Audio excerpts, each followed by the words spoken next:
I have two questions. So compared to a few years ago, why now the flying route is more concentrated? I want to understand, is it because of next gen, and what is the motivation to make, in the past, there are always airplanes somewhere, but it's spread out. So now it's a concentrated route over whichever neighborhood is unfair. So we're not like trying to push this route from this city to the other city, but now it's a very clear change, and the low and the concentrate is one flight after another.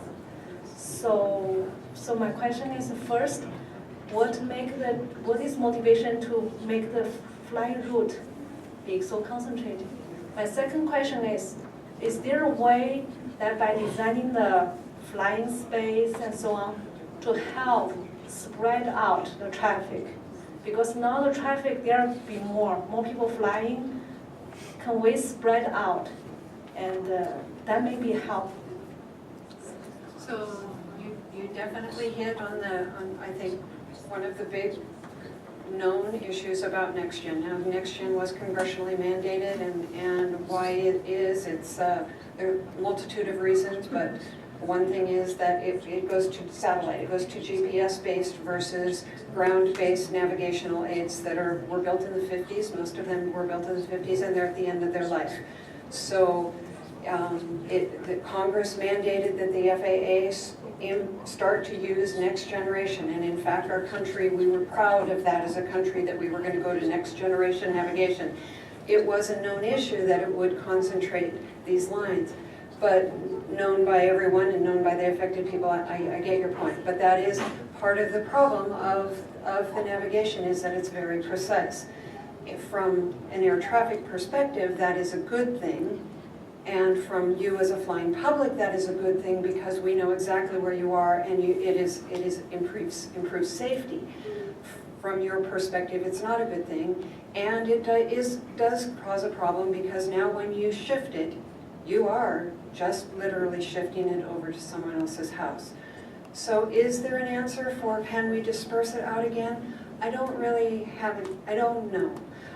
Technology, my background is engineering. Is this capable in technology? Yes, absolutely. We can do slop within systems. Systems can have built-in slop, but is that something we want? Is that safe? So that is a bigger question. It's definitely a very high level. It's a presidential level question.